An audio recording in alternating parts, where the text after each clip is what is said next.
Aquest curs va dirigit a metges de l'esport, a metges de família i també a altres especialitats mèdiques que vulguin conèixer com es prescriu l'activitat física, tant en el pacient, en l'individu sa, com en el pacient amb patologies. És un curs que té una primera part potser més específica de medicina de l'esport, des de com es realitza una revisió mèdica prèvia a la pràctica esportiva, com podem fer una composició corporal, unes recomanacions d'hàbits alimentaris, com mesurem l'activitat física, si són necessàries les proves d'esforç, etc. Inclús com fer un pla d'entrenament.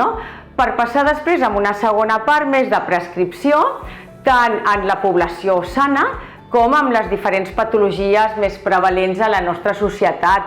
Parlo d'hipertensió, diabetis, obesitat, malalties neurològiques, respiratòries, etc., càncer, etc. Comptem amb un quadre docent ampli, professionals de luxe, des de metges de l'esport, família, altres especialitats, llicenciats en educació física, nutricionistes, diplomats en infermeria.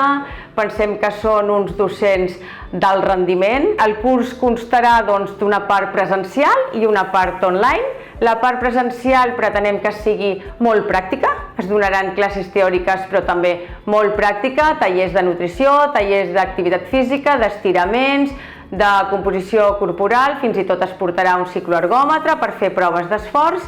I després hi haurà una part online en la que es plantejaran casos pràctics que l'alumne tindrà que resoldre online, de forma individual, grupal, i després es comentaran també a l'aula. L'objectiu final d'aquest curs és donar importància a l'activitat física com a eina terapèutica, però també preventiva, en un moment que, malgrat que la societat cada cop és més activa, encara tenim uns índexs de sedentarisme molt elevats.